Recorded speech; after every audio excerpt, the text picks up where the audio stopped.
Hello and welcome to the Theatre Pitch podcast. My name is Jem. This is Joe. Hey up. This is Sean. Hey up. I've realised I've pointed in directions on the video of this podcast, and I don't know if that's where they're going to be, but hopefully that was amusing for you. But this is the Theatre Pitch podcast, the podcast where we, as theatre makers, take a random online encyclopedia article and try to figure out a way to pitch it to be a theatre show. It's actually also the start of season 3, and it's been a while. How are you guys doing? Yeah. Yeah. Yeah, you know what I mean. That's what you're getting today. It is what it is. I like how you guys would both fail on like an American contestant show. American contestant show. Yeah, I'm just like, well, how's it been? Jem, It's been a year. you don't You're need like, to, oh. with everything, avoid copyright. You can say what show you're... Yeah. I'm referring to every American like competitive game show, like reality TV show, where you know somebody says, "Hey, how's you been?" and the Americans are American at them, and you guys were both like, "Yeah, it's been all right." I think me and Joe will be fine in that. We'd stick together. We'd play the game until the final, and then obviously one of us would stab the other one in the back. Obviously, Joe would get there first. I would plan to stab him in the back, but Joe would just do it, and then Joe would ultimately win the contest. And then you'd have a cup of tea. Yeah. Most probably. Yeah. Yeah. And then we'd go. Then we'd come back to England as friends, realizing that the experience of being in the American contestant contest made us better friends and better people. That's what it would be. But you know what? You know what this is. You know what this is making me really wonder. On one of those like American kind of contestant shows, as you call them, Jem. American contestant shows. Come on, Joe. It's on Hulu. Yeah. If, say, I don't know, Archie from Riverdale and the Predator from Predator were on one of those contestant shows, who'd win? I was waiting for you to segue. I thought you were going to do it cleaner, and then I got excited. Oh, Gemma, maybe don't act like you've set this all up. This is... Oh, I hadn't. We're not that smooth. I am getting more and more used to hearing when Joe's setting himself up. And then I thought, oh, is he set himself up? But then he's going to, like, misdirect and take us on a thoughtful, harmonious journey. I forgot who you were, Joe, basically. Never forget. So, Joe, what's this episode about? What are we pitching? Hang on, Gemma. Are you not going to explain the podcast to people who may be starting at episode 1 of season 3? They are. I have. Well, I didn't explain the end of the podcast. Oh, sorry. I was obviously not paying attention. I was setting up some. I was doing research. So sorry. So as previously established, if you are new to this podcast, this podcast is all about Sean ignoring me, Joe finding bits, and me pitching really, really artsy, wankery art theatre shows. And right at the end of the podcast, we try and smish all of our ideas together to try and make the ultimate, mega theatre show. So yeah, welcome to season 3 of the Theatre Pitch podcast. Joe, what's today's episode about? Well, earlier on today, we put into our randomizer on the online encyclopedia. What do you mean today? You mean last week? Yep. Whenever it was. For Joe, it was today. Joe's an improviser. Sean, allow for some kind of theatre to be built in the mind of the audience that these ideas are all spontaneous. Okay? Well, yours is. Yours is. Yeah, of course mine is. But so what is it, Joe? Today's article is Archie vs. Predator 2. Archie vs. Predator 2 is a comic book and intercompany crossover written by Alex DeCampi and drawn by Robert Hack. It is the sequel to the 2015 comic Archie vs. Predator and was published as a 5-issue limited series in the States by Dark Horse Comics and Archie Comics. The first issue was released on July the 24th, 2019. Amazing. I know that you guys will have loved this one. No. No? No, I struggled with it. Really? Until I reread it a couple of times, and there was one line that was like, "That's what I do. That's what I do." Oh, I found it quite easy. Oh. Well, did in you? that case, Jem, why didn't you go first? Because I've just said I found it easy, and I know what my idea is, but I haven't got the article up in front of me, because I'm not that prepared. And I can't remember the exact line that comes out of the Wikipedia page that made me think about this. That's fine. Sean can edit this down later. We can wait. Yeah, this one. I feel like this one's gonna be lots of. I can't even say sentences. It's been a while since we've done one of these, hasn't it? It has. It's been a while since we've done a podcast together. Yeah. Sean hasn't really spoken since last Not August. talking to anyone. I mean, the only bit of communication I've done with Joe is like on Rocket League, where it's like, stop hitting me, leave the ball for me. Sean, sorry, I think you mean online competitive car football game. Yeah, sorry, my bad. I mean, I've been working from home, so and I most of the time am just sort of creating documents. So I really haven't spoken to another human being in like a long time. But it's fine. I'm really enjoying it, actually. I have my plans. Okay. Well, we'd really like to know what your plans are for Archie vs Predator 2, Jem. I don't like editing like big chunks out because it gives me more work to do. So can we stop waffling? I mean, I was continuing as if the podcast was still going. Okay, so my idea. One of the things that because I just took I didn't go and do any additional reading, I just took the article as it is. And one of the things that the themes that came out in the little bit it told us about the plot, the themes it came out, that kind of came out of what I was reading was this idea of going on your hero's journey and making decisions and traveling to alternate universes and encountering those different ideas of the consequence of choice, essentially, because that's the idea of the multiverse is consequence of choice.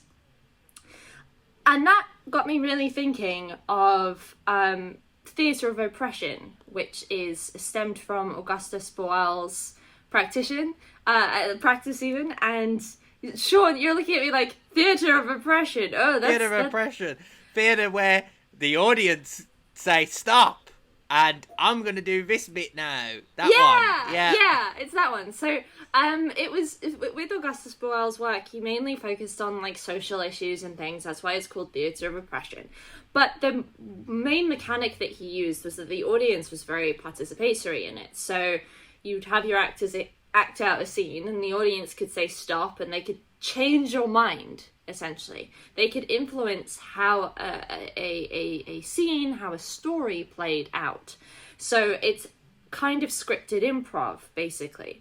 And I really like this idea that here are worlds that we are increasingly more knowledgeable about. Here are tropes that we're increasingly more knowledgeable about. But with this, especially, you know, in the grander schemes of life, this idea of the multiverse is coming to a head at the moment in pop culture. So I think this idea of consequence of choice is something that I really wanted to play with. So we've got the characters, we've got everything that is here in Archie vs Predator 2, and we start with the same storyline as the comic books, but we give the audience, and I'm thinking, I couldn't quite figure out what kind of way to embed it. I wanted the audience to sort of still feel part of the world, so instead of just saying, "Oh, stop," there was a mechanism there that was a little bit more superhero-y and a little bit more Riverdale. Maybe because Sabrina's in the same universe as Riverdale, we give everybody wands. But I really wanted to play with this idea of, here is a show where we also get to be a part of that hero's journey. We also get to, en masse, influence how that hero goes and how those heroes go through that journey to become heroes. Very much playing on the Deadpool quote of, you know, being a hero is not who you are, it's 2 or 3 moments in life. It's a choice that you've made. So I really wanted to play with that, and theatre oppression really came to that. So that's my idea, is this but done where the audience can have a impactful impact on. You can tell I haven't spoken to people in a while. Words aren't coming as naturally, but this idea that the audience can have a genuine impact on a hero's journey and learn from it, and sort of say, at those key points, we stop and say, okay, it's a multiverse, but pick your multiverse. Where are we going? There are multiple different multiverses. Do they go left? Do they go right? That's my idea. So I do have questions. You'll be glad to know. First question is, what do you think a multiverse is? It's multiple universes. Yeah, but how do you think those universes are created? Because you seem to sound like you think the multiverse is created via a choice. A new multiverse is created each time someone makes a choice. No, I know that in probably DC and Marvel, that's not how it's created. But one of the theories of this idea of multiple universes is that different choices stem off different universes, and whether those universes converge back into your timeline or whether they are stamped out, it is all to do with choices. I've watched Loki, for God's sake. Yeah. Or old Biff goes back in time with the old almanac and gives it to young Biff, and that's how you create multiverses. It's one or the other, Joe. We're not too sure yet. You do know that there is actual multiverse theory beyond films, right? Yeah, and that's that. Yeah, and one of the ones that yeah, of course. I understand. It's in Star Trek, so it's TV as well. I understand that, science and physics and maths and everybody have different theories of multiverses, but I'm not going to try and take a theatre show and squish all of those in together. I'm wanting to keep it a little bit more on that idea of choice matters, because that's the thing that I wanted to focus on. I have some questions, Joe, that aren't about scientific theory. I do have one more thing to state, though. Sorry, beforehand. You do it. It's less of a question, more of just a thing to say.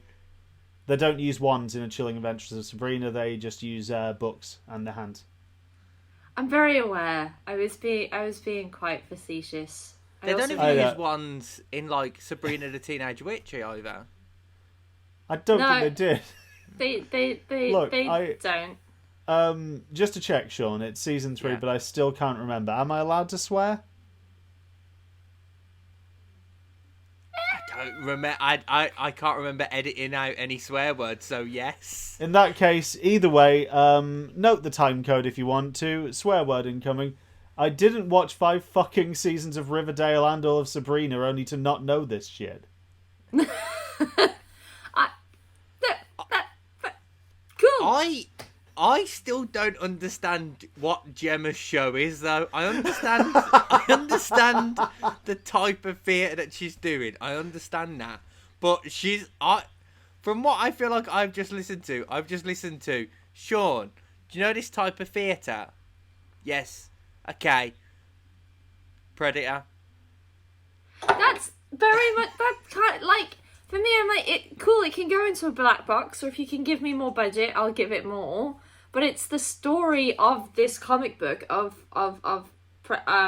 Archie versus Predator 2, and we're trying to get through that narrative, but the audience is having an involved story and an involved experience with it, and hopefully it won't go too recklessly off path. But what else? It's a play, and it's very much theatre of oppression. I don't quite know how else to put it in your head. Okay. So just to establish, just as someone who doesn't have a theatre degree here. So from what I understand, theatre of oppression is political theatre meets choose your own adventure. Yes, and it's pulling the mechanism of choose your own adventure from that. And less focusing on the political activism and protest, but with this idea of action, consequence, choice, consequence, you can draw a political argument out of that, or point out how lack of choice, but it's pulling out the mechanism of choose your own adventure. Will you be using the canon of Rivendell and Predator meeting each other to make a political point at any point? Not really, not as a focus. No, my point is, it's the Predator, run away. Yeah, but what if we build in a mechanism where it's like, no, don't run. Fight. Then that's the end of the show, isn't it? Bye, Archie. Sure, I mean, that then opens up a different multiverse. There you go. Am I starting the season off not as strongly as I thought I was? I don't know. Joe, do you want to go next?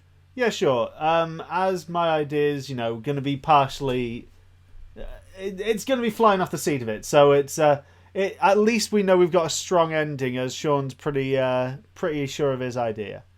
I will say one thing. There might be an argument that mine isn't theatre. Just so we're putting it won't be that strong. Go pro on a Predator. Got it. So I thought that with my idea, what I wanted to explore is the fact that what we aren't adapting here is Archie versus Predator, but Archie versus Predator 2. Now, as someone who, as I say, has watched most of Riverdale, watched all 3 seasons or 4 seasons, what was it, of Sabrina, and the season of Katie Keene. Yeah, all right, Joe, we get it. We know you're a fan. You're a fan. Yeah. And yet I can't think of more than 3 episodes across all of the programs that I've actually liked. But it became something of an obsession to me, and also something where whenever I would chat to a friend of mine, especially over lockdown, I would usually be recapping whatever insanity had been happening on Riverdale. Shout out to my girl Holly. Anyway, so pretty much one of the fun things about Riverdale as a universe is that it is utterly mad. And the thing is, I don't want to explore the Riverdale universe because the Predator being dropped into the TV universe would make sense at this point. Nothing about it makes sense, so this would. So instead I want to explore the idea of jumping straight into a sequel without any real understanding of what came beforehand, beyond maybe someone trying to explain it. And I thought this kind of relates to the theatrical concept of in media res, or beginning in the action. Like how we open Romeo and Juliet on the street brawl between the Montagues and the Capulets after the bite your thumbing stuff. Yeah. So I wanted to use this as a way of just like exploring this kind of dropping an audience essentially into a situation where they don't fully understand it. And I know that this seems a bit bold for me, but I'm thinking not doing a front-on theatrical performance. What? Because I think this is exactly the sort of insanity that would be hilarious to do as immersive theatre. People being dropped into a situation, they're like, the Predator attacking a small town in America? This sounds like something that could be just the end of all of them. But what if this was a small town being attacked by an alien that had previously come to the town and been sent away and beaten? So they're assuming that this is a thing about chaos, about fear, whereas in reality it's them being fully prepared, being like, yep, we knew the Predator was coming back, we're set up, we're ready to go. And yet they still all get horrifically murdered. We're ready. Dead. Yeah, they think they're ready. The Predator has also learnt and has adapted. And it's just watching lots of weirdly sexy teens getting murdered. Okay. End of pitch. I have a question. Joe, Yeah. what regional theatre are you setting this in? I'm glad you asked. In fitting with this, we're going for a site-specific tour of the UK's paintball fields.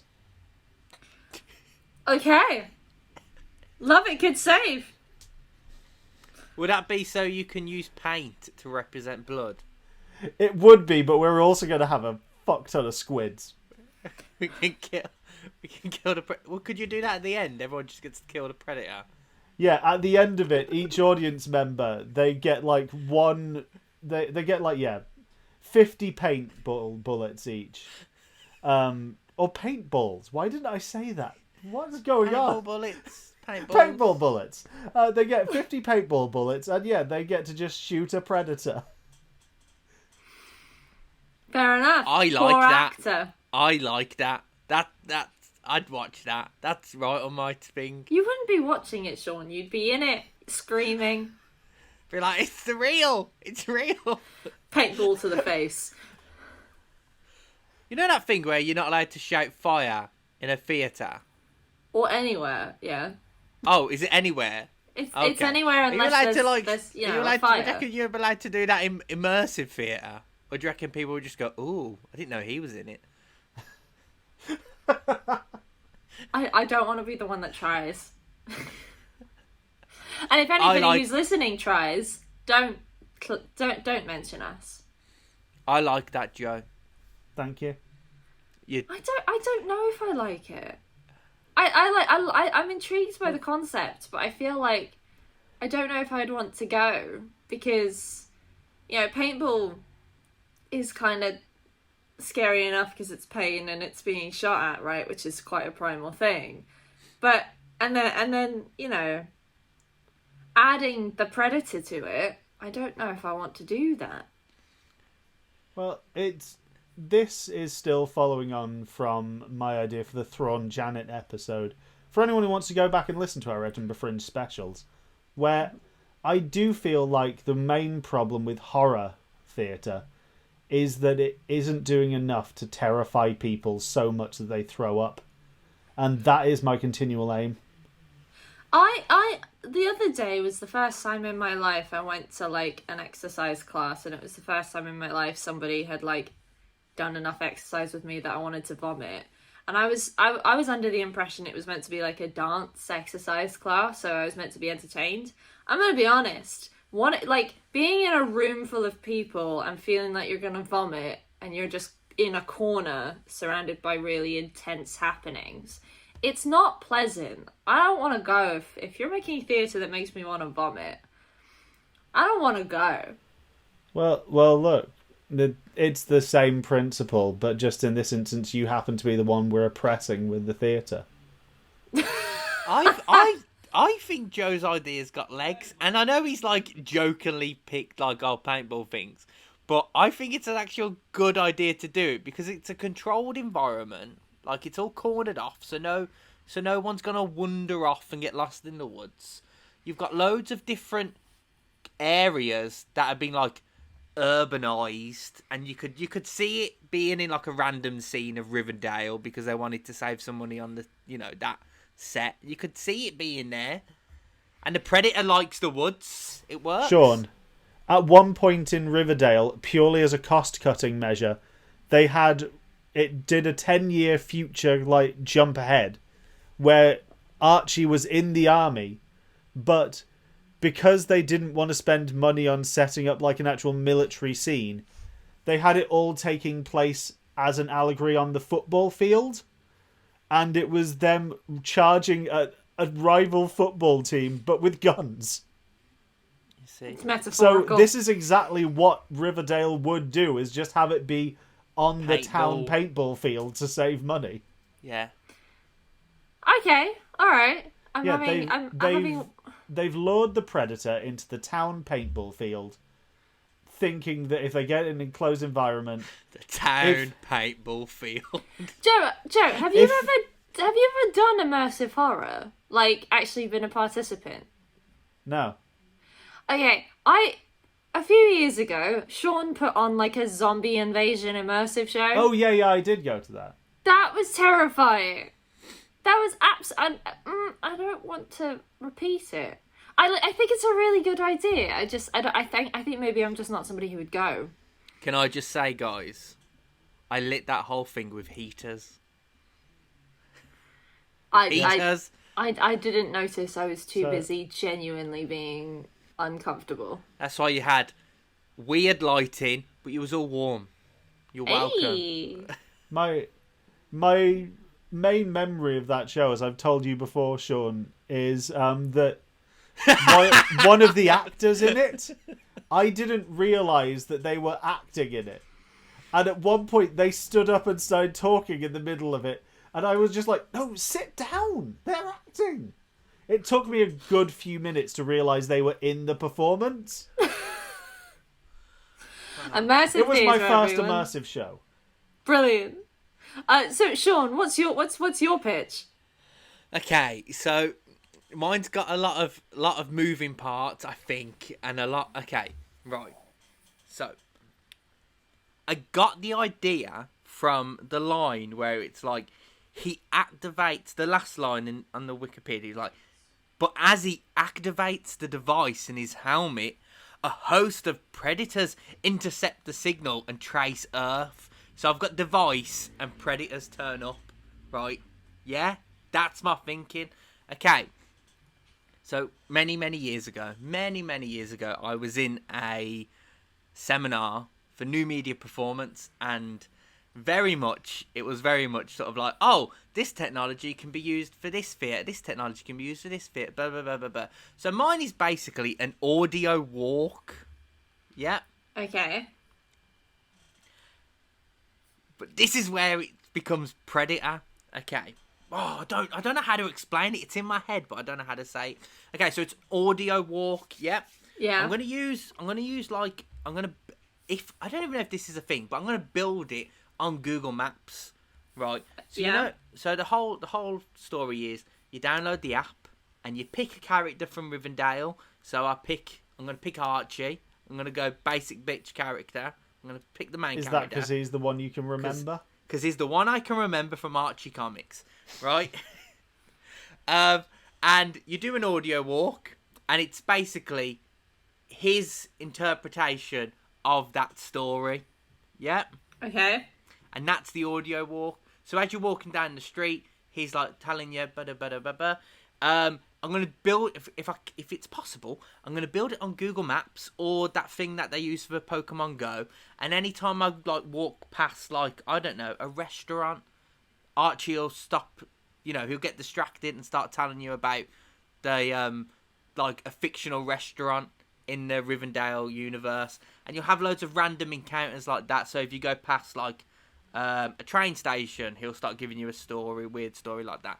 And as the story goes on, he talks more and more about the predators, and it gets a bit more like predator.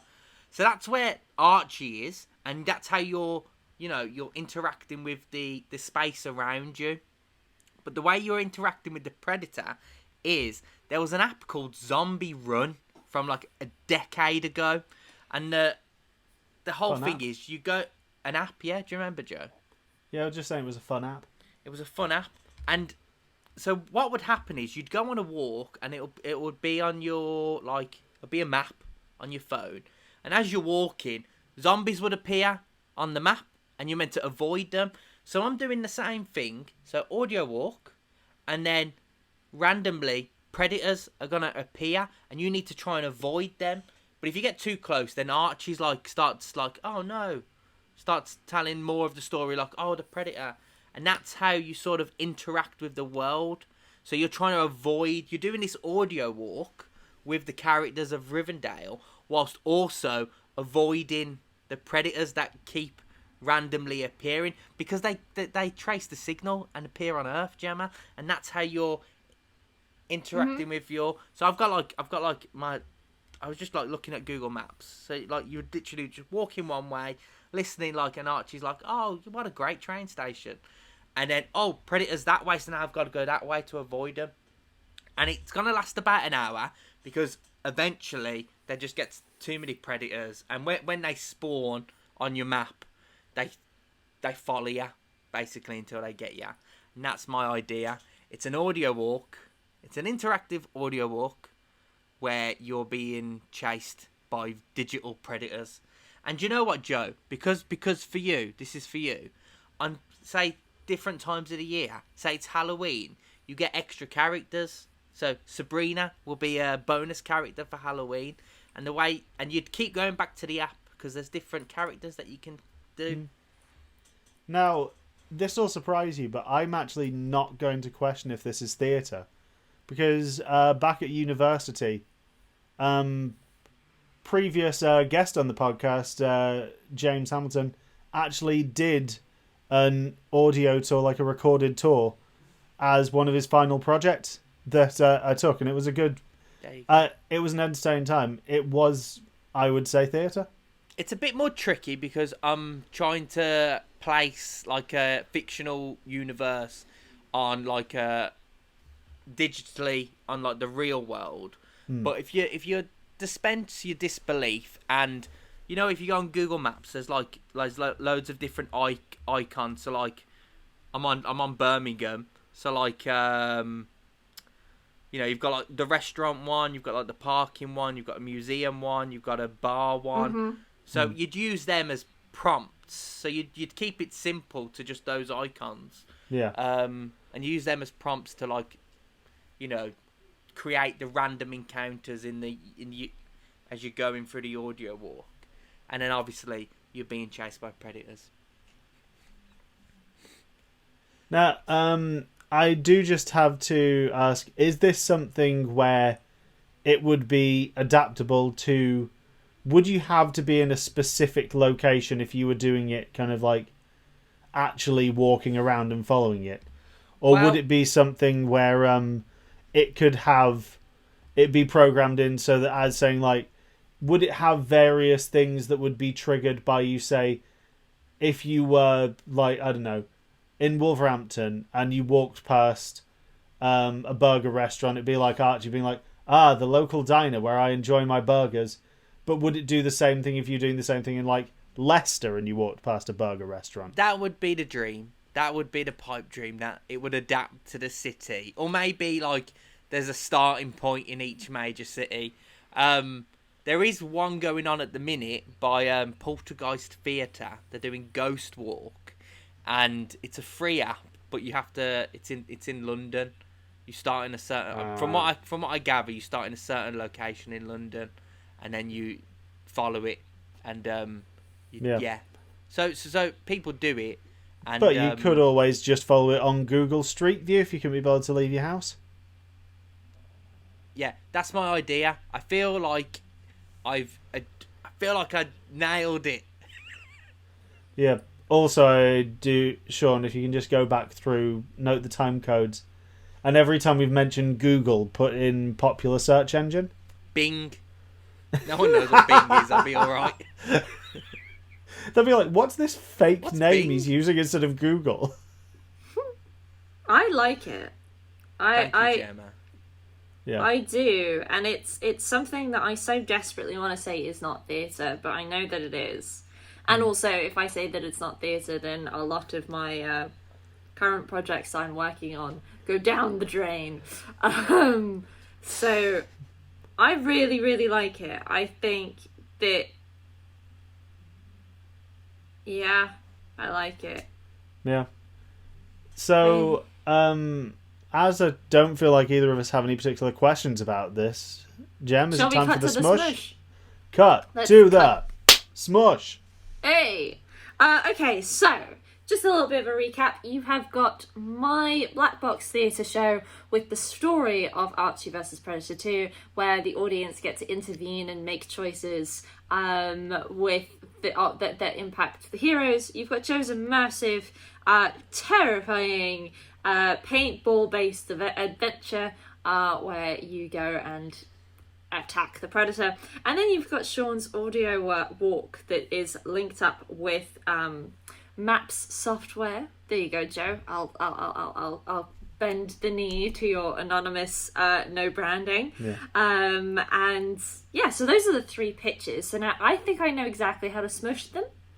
Well, I I also have an idea, but I'm reckoning we're probably going to have a similar idea, so why don't you go first anyway? I don't have an idea how to smush them because I like my idea too much.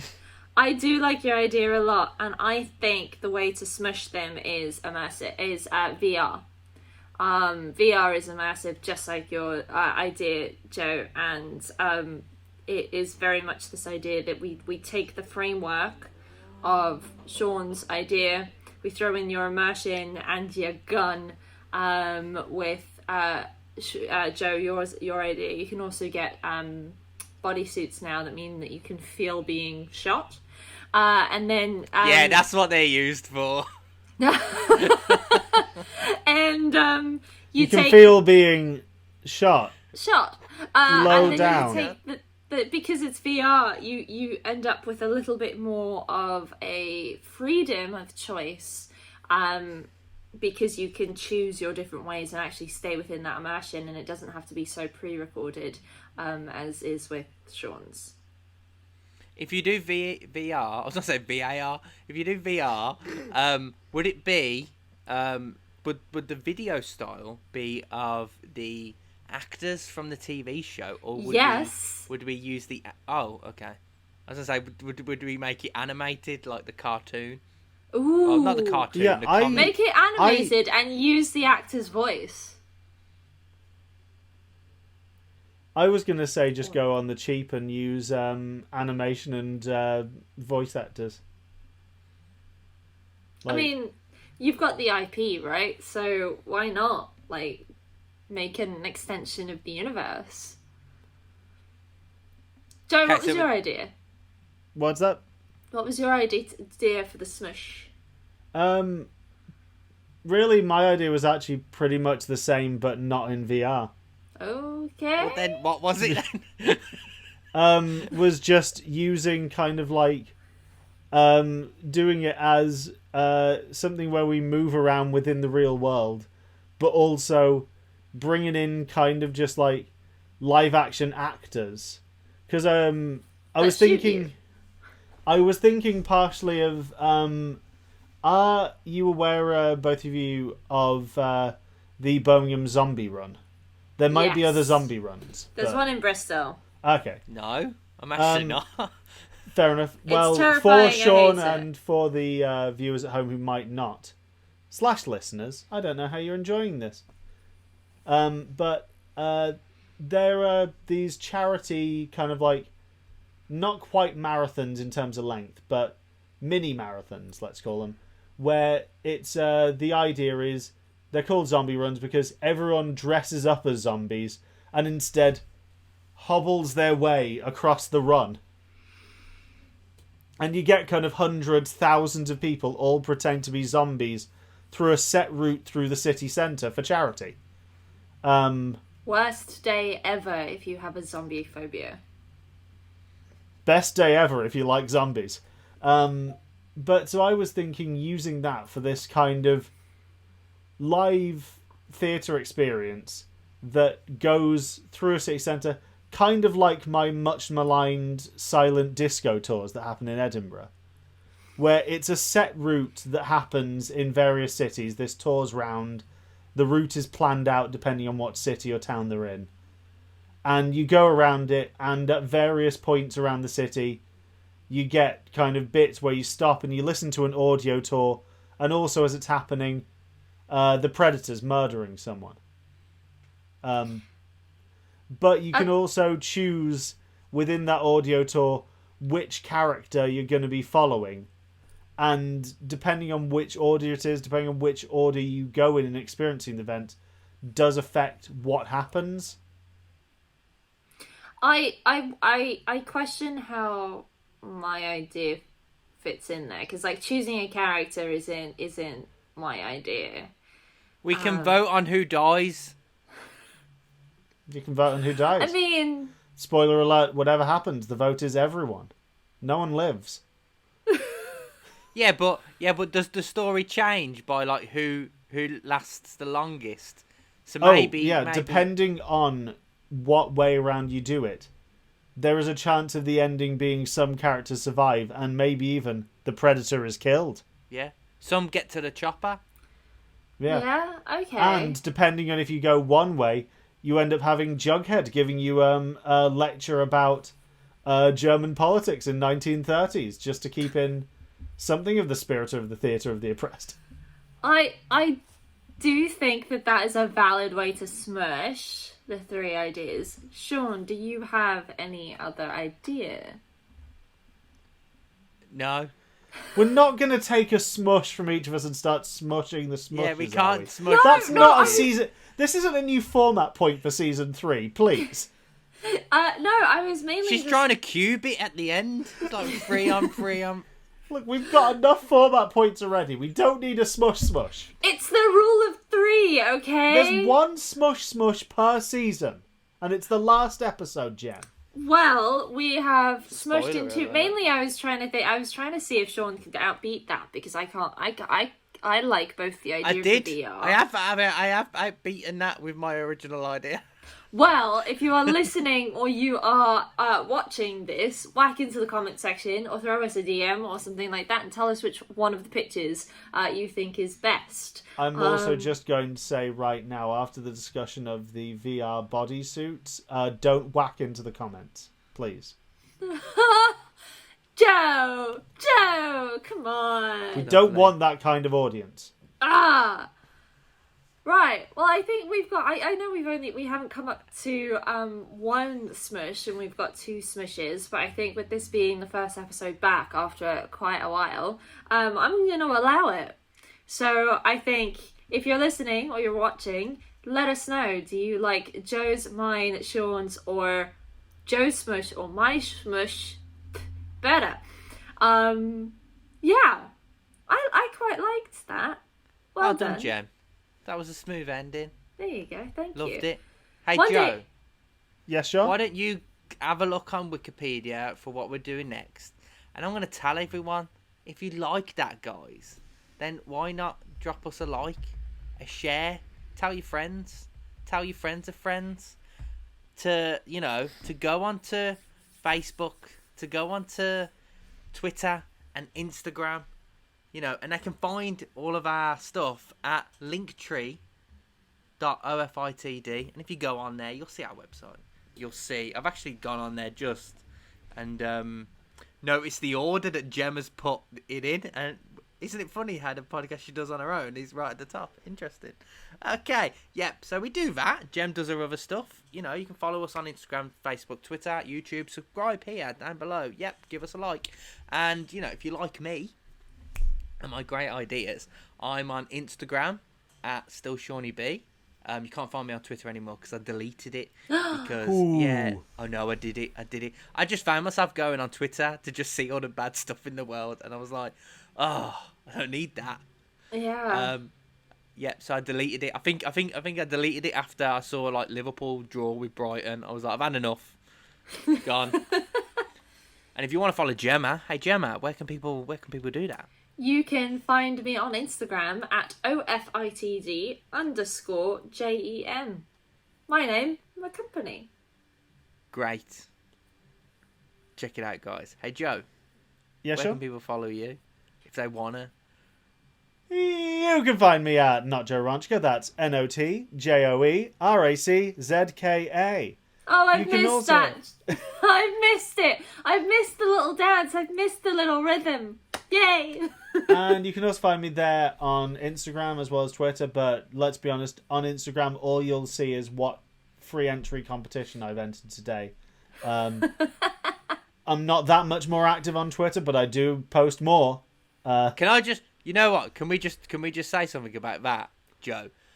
Yesterday, I saw that you tagged. I was part of a large tag. What you were meant to do, Joe, where it said you get, unlimited entries, was to tag us individually. Oh, was it meant to be separate comments? Yeah, because that just counts as one entry. You fool. Okay, cool. Well, they what are didn't we make doing that next clear. week? What are we doing next week, Joe? So next week, you know what? It's I hope you've been listening when I've been talking about all this good food content, because we're actually talking about the concept of starvation in glaciology. What? In glaciology, starvation occurs when a glacier retreats, not because of temperature increases, but due to precipitation so low that the ice flow downward into the zone of ablation exceeds the replenishment from snowfall. Eventually, the ice will move so far down that it either calves into the ocean or melts. Ice floats? What? Penguins! Join us next week for when I pitch penguins. And we try and understand ice caps. But thank you so much for listening or for watching. Do give us the like and subscribes and all those things that Sean gave us there. And we'll see you in the next one.